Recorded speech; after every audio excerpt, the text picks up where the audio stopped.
It's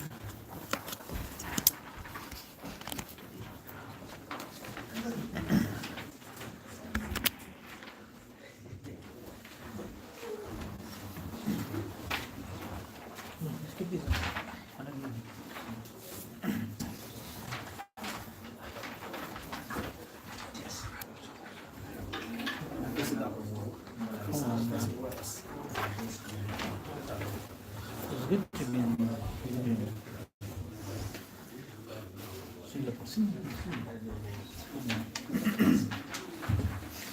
بسم الله الرحمن الرحيم الحمد لله رب العالمين والصلاة والسلام على سيد المرسلين.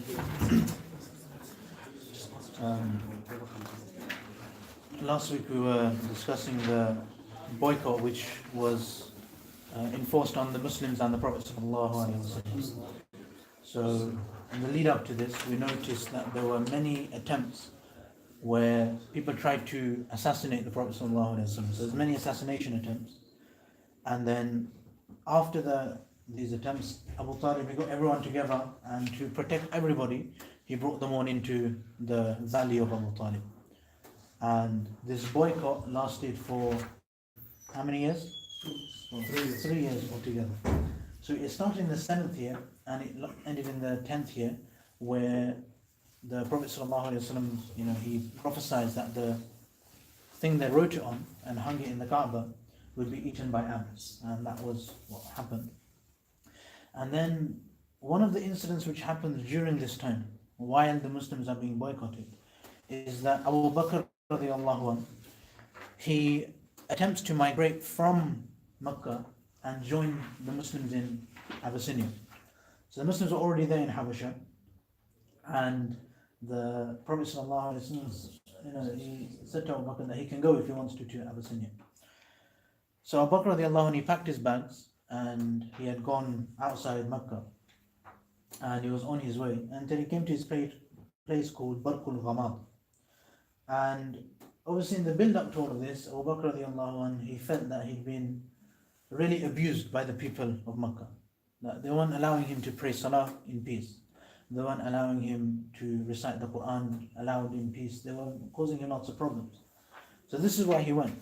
Then when he got to this place a little bit outside Mecca, Ibn al-Dughina, who was the leader of the Qara tribe, so Mecca had lots of tribes, one of the other tribes, the Qara tribe, so the leader of this was Ibn al-Dughina, and he met Abu Bakr. So Abu Bakr packed his bags, leaving Mecca, going to Abyssinia.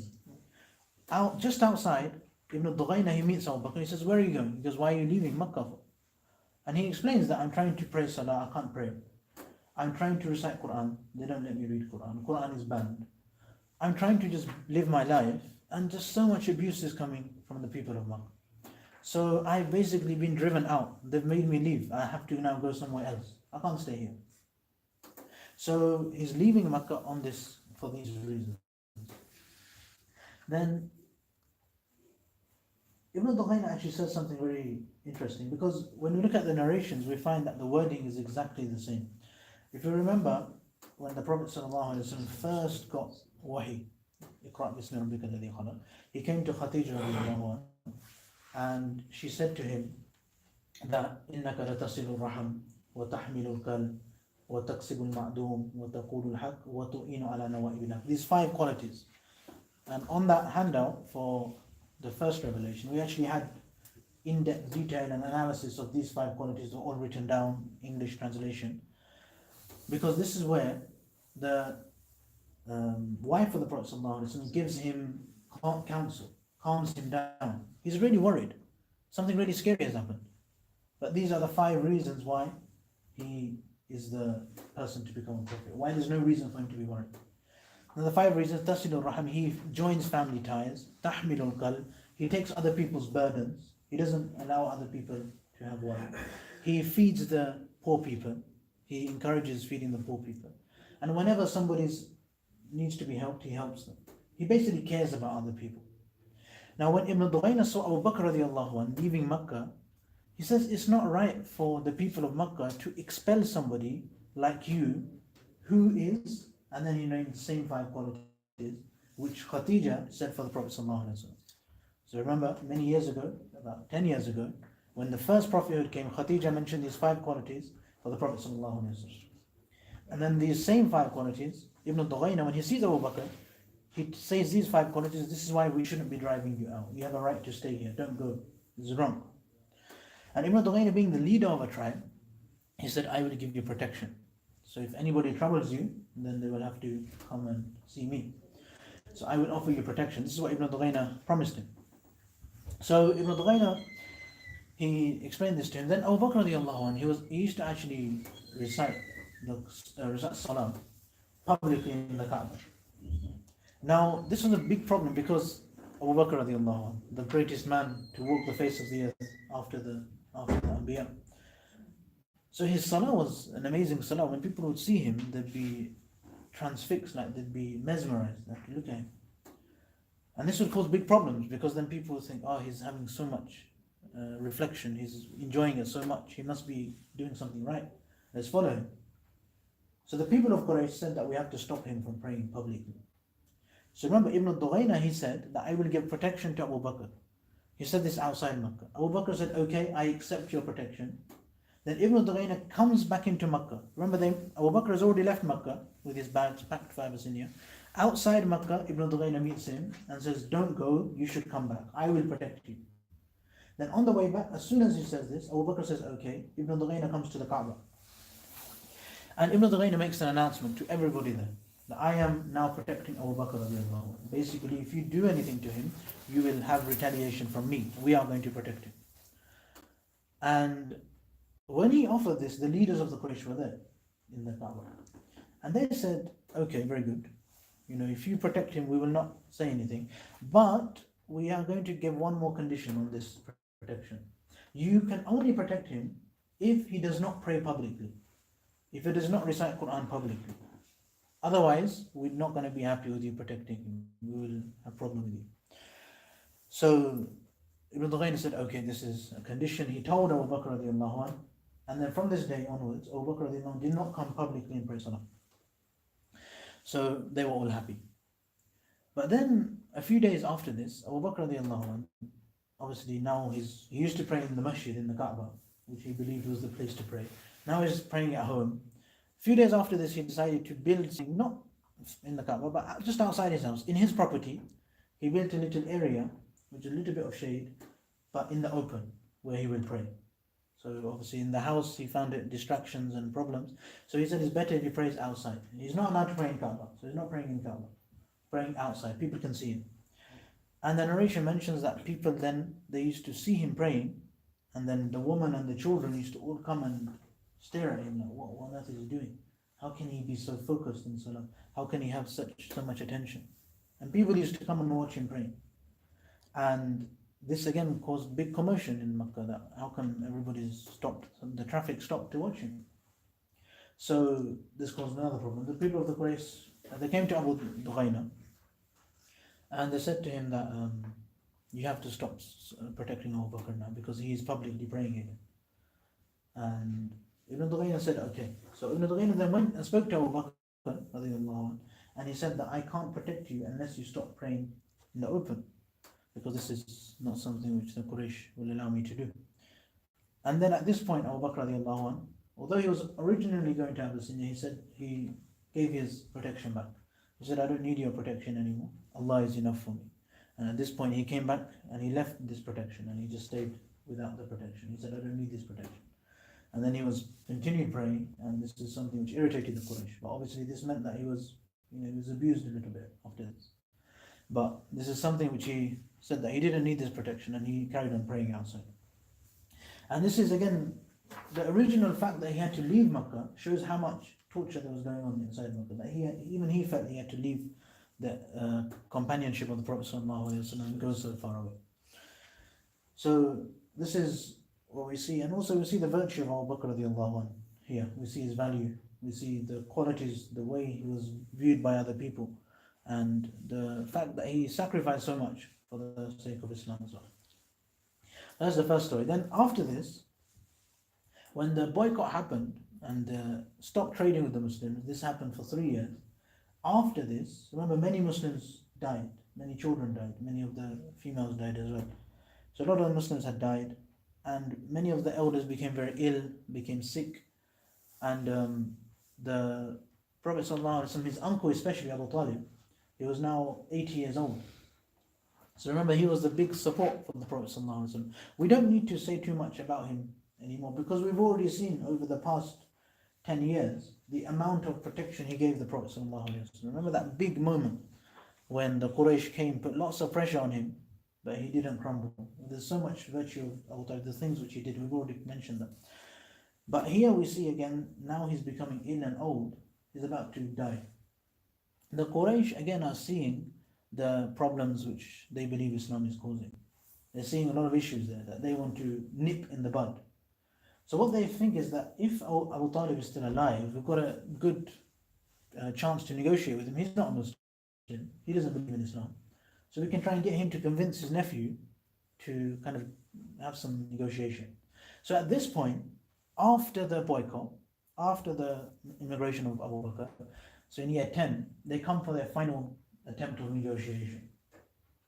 And again, this is very famously recorded, and some Quran ayats were revealed even here as well. And the Quraysh realized this is a serious matter and a serious chance, so they all got 25 of their leaders, 25 leaders of the Quraysh, and they made a delegation. We are all going to go and speak to Abu Talib. Oh, Abu Talib, please speak to your nephew one last time. And they came, and including here was Utbah, Abu Jahl, Ubay bin Khalaf, Abu Sufyan, all of the big leaders of the Quraysh came together, and they came to Abu Talib. And they started by praising Abu Talib. They said that, mashallah, your father was like this, you are like this, you have done so many good things. Started by praising him.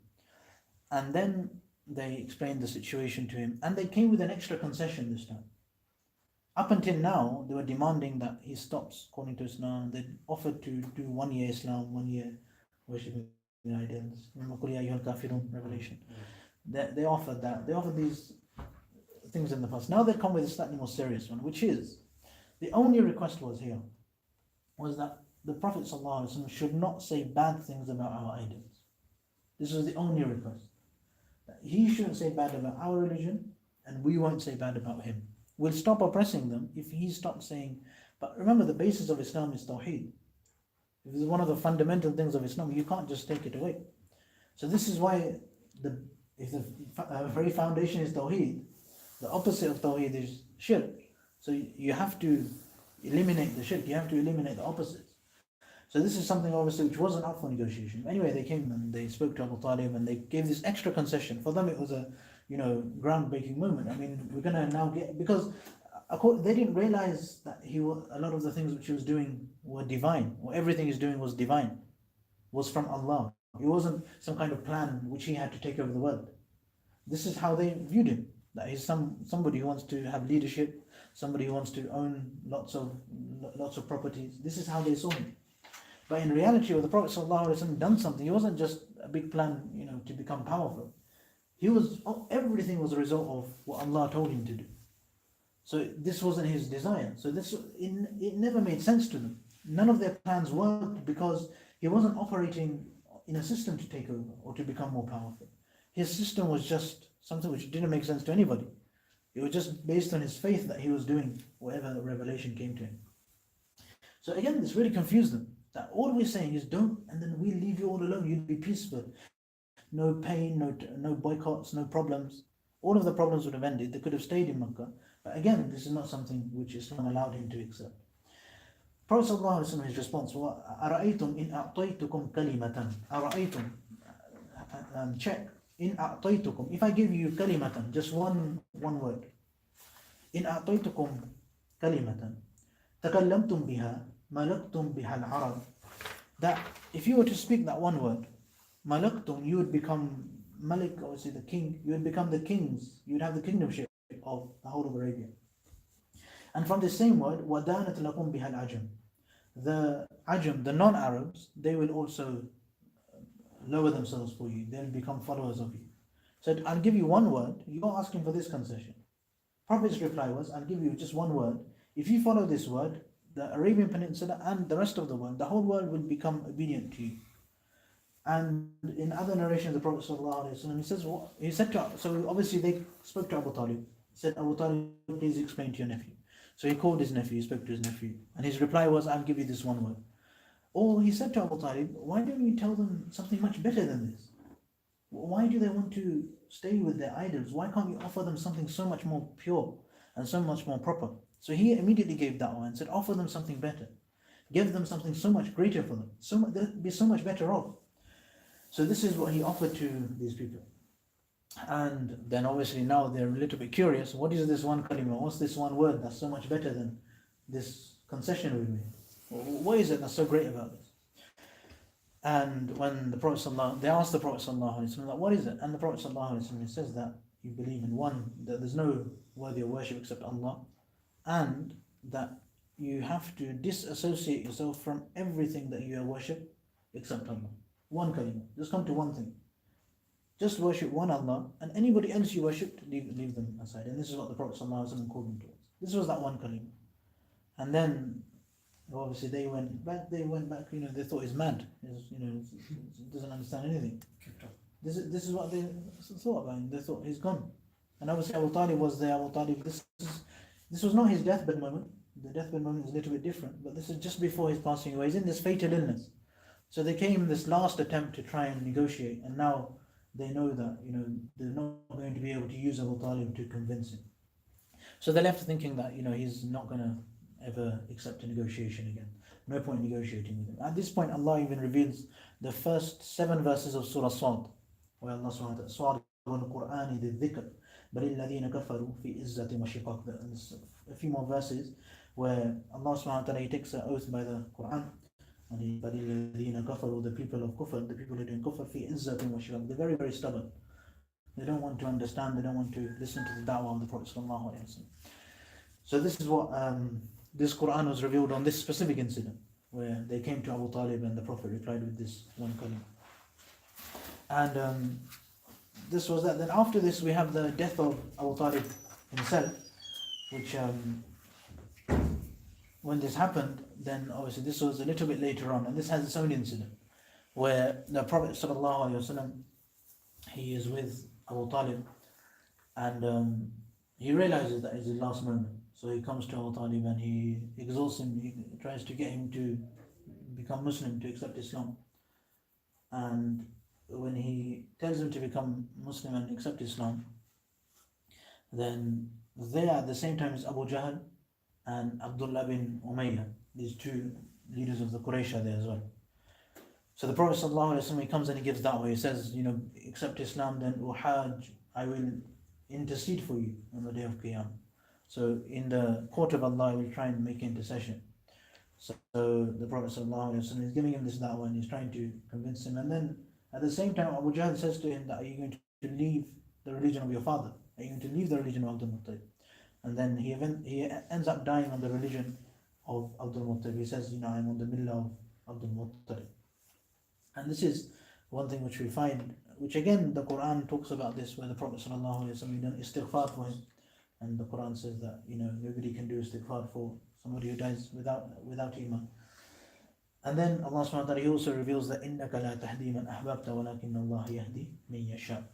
That you cannot give guidance to who you wish. And this is the most important lesson which we can take. The most important lesson is that nobody can give guidance to who they want to. And this is very important personally for every single one of us. Very often we believe that we are responsible for other people before ourselves. That our wife should be in a certain, act in a certain way. They should obey the husband and do this and that. All these Islamic things before we think about what a husband should do for the wife. Sometimes we think how our children should obey us and do what we want them to. Sometimes before we think how a father should treat the children, or if somebody is a son, sometimes we think of the rights that we think the wrong way around. And sometimes if we have that mentality, we are thinking of how other people should behave, not how we should be behaving. This is very, very common, that we think of how other people behave, or how we should be giving that to other people. We are coming to the mosque maybe 2-3 times a week, and we see somebody else who doesn't come. So then we think, he should be coming at least 2 or 3 times, because I can do it, everybody should do it. A person that comes 5 times or 4 times, he thinks that another person should come more. So this is the way that Shaitan makes us think like that. That we have a big responsibility on the wider community. But primarily, even the Anbiya, the Prophet ﷺ himself here, he gave his full effort for this, to try and guide somebody else, to try and guide his uncle. And he had a lot of love for his uncle. But it didn't happen, despite him being his uncle. And there's many prophets who couldn't guide their wives, who couldn't be a means of guidance for their children or for their parents. Ibrahim alayhi salam's father, obviously. And we have Lut alayhi salam, his wife, and Nuh alayhi salam, his son, mashallah. So all of these things, they couldn't, their own family. So as Muslims, primarily this is a pragmatic religion. So the first thing we should always worry is myself, my relation with Allah. Where am I with Allah? How often am I coming to the masjid? What's my relation with the Quran? And if we ask this question for ourselves, we realize even the prophets, they were not, it wasn't compulsory for them to convert their family or convert their whole qawm. This was not even, in fact, very often that's not even the point. The point is they did their job. The job of the Prophet is to give da'wah. Our job as well, if we want good for somebody else and we see them, we can give da'wah. But very often we think in the wrong way. We think that they should be doing this and why are they not doing it? Rather than thinking this is something they could do and it'll be good if I can speak to them in a good way. So this is the pragmatic thing. And also if we think like this, we're more likely to get them to listen. If we think and go with a good heart to somebody, I wish he could come to the masjid twice a week instead of once. And we really wish this for this person. Then the way we speak to that person, the person will realize himself, and it will have more of an effect. But very often our mentality is that he's not coming mosque. How come you never come mosque? That's how we are. That's how we ask somebody else, isn't it? What's wrong with you? So this is the way, and this is the way that da'wah will happen as well. Again, going back to those 5 qualities of Abu Bakr and the Prophet ﷺ, all of them are based on caring about one another. That you care about people, you look after other people, and this is what the Prophet ﷺ, and so that's the death of the demise of Abu Talib. And just a few days afterwards, we have the demise of Khadija radiallahu anha. This is why the 10th year of prophethood is known as the year of grief, the year of sadness for the Prophet ﷺ, because there's 2 big supports in his life passed away. In fact, he said about Khadija radiallahu anha that amanat bi hina kafara bi an-nas, that she believed in me when kafara bi an-nas. Everybody, the whole of people, they all disbelieved me. Saddaqatni hina kadhabani an-nas. When the people said that I was a liar, she said I was telling the truth. This is another thing. And then ashrakatni fi maliha hina haramani an-nas. And she made me a participant in her wealth. She assisted me financially when other people had turned me away from their wealth. And this is the things that Prophet ﷺ used to say about Khadija radiallahu anha. And again, this is actually written down as well. But the amount of support she gave for the Prophet ﷺ, she was the one who said these 5 things to him. She's the one who believed in him and supported him at home all through these 10 years. Being there for him. And he was the only wife the Prophet ﷺ actually had at this time was Khadija radiallahu anha. So this was the full support which she was giving to him. And really, her and Abu Talib, both of them had a very strong effect on the foundations of Islam and the support the Prophet ﷺ had. And after Khadija radiallahu anha passed away, then in Shawwal of that, many people say that this passed away in Ramadan. So that just about a month later, the Prophet ﷺ got married to Sauda bin Sam'a. So far we've only done one wife of the Prophet ﷺ, which is Khadija bin Khuwaylid, and this is the second wife. So we try and keep all his whole family in mind, his kids and his wife and everything. But this is the wife of the Prophet ﷺ, the second wife, Sauda radiallahu ta'ala. So in Shawwal, Sauda actually, she migrated to Medina with her husband. She was already married. But when they got to Abyssinia, she migrated to Abyssinia, not Medina. So when they got to Abyssinia, her husband passed away. And then after the migration, they came back to Makkah. And then this is when her husband, Sakran bin Amr, he passed away. But then she came back to Makkah, and then this is when she married the Prophet ﷺ. And obviously we see again, the main lesson is from this lesson of Abu Talib, the pragmatism. Islam is for me, Islam is for an individual. My religion is my relation with Allah. It's not about how much it's not even our job to look at somebody else. If the Prophet ﷺ, it wasn't his job to guide his uncle. His job was to call his uncle, to give da'wah. The only responsibility a person has is to give the da'wah. The result is not in our hands. There's many things around the world we want to change, but they might not change. But our job is not to change the world, it's firstly to change ourselves. Which is why this is the main lesson from Inna Allah la yughayyiru ma biqawm hatta yughayyiru ma bi anfusihim. And this is how it works. Allah doesn't change the community or the world until everybody worries about themselves. And this is all we can do. And another famous story, just to finish off on, is when Yusuf alayhi salam, he goes in prison, then he gives da'wah to the two people who are also in prison. And he gives them da'wah, he talks about Allah. He calls them beautiful da'wah. And this is a lesson on how to give da'wah actually, if you read Surah Yusuf. But he calls them to Allah, he says that I don't believe in true Allah and everything. And then nobody knows, and the tafsirs mention this, but the Quran doesn't mention whether these two people who is given da'wah to in the prison actually became Muslim. Quran doesn't mention. And we might not have thought about that before, that Surah Yusuf doesn't mention the answer to this question. Did they become Muslim or not? But essentially it's none of our business. It's not really the point of the story. The point of the story is Yusuf alayhi salam, he did his job, which is to give da'wah. So now again, our job is to give da'wah, to call people, not to worry about the result. We spend more time worrying about the result, complaining about the result, complaining about the condition of the Muslims, rather than doing whatever we can, which is on ourselves and our family, on our people that are around us, and our circle of influence as well. Some of us, alhamdulillah, we try and get to know one another. We all become good friends for one another. We become, helpful for one another. We send each other reminders, motivational talks. We remind each other to come to the masjid sometimes. All these kind of things, these become our own influence. We can influence people who want to take our influence. So anyway, I make dua Allah subhanahu wa ta'ala gives me and all of us the ability to understand all of these lessons. And as we said,